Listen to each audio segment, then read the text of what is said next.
অনুশীলনই মানুষকে নিখুঁত করে তোলে।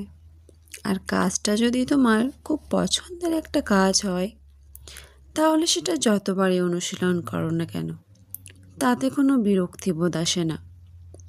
আর এই কাজটি আমার খুব পছন্দের একটা কাজ, তাই যখনই অবসর সময় পাই বসে পড়ি রং তুলি নিয়ে। ওই যে কথায় আছে না, একদিনে হবে না, তবে একদিন ঠিকই হবে। আর এই চেষ্টাই আমার মনে সাহসের যোগান দেয়, কারণ ব্যর্থতা নিয়ে চিন্তা করি না। কোনো কাজ যদি সত্যিই তোমার কাছে গুরুত্বপূর্ণ হয়ে থাকে, তবে তুমি তা করবেই। কোনো বাধাই তোমাকে থামাতে পারবে না।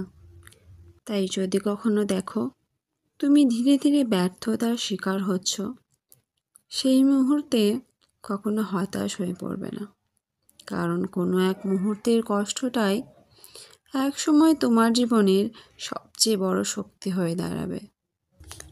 আজকের এই কলকাটি কেমন লাগলো অবশ্যই আমাকে জানিও।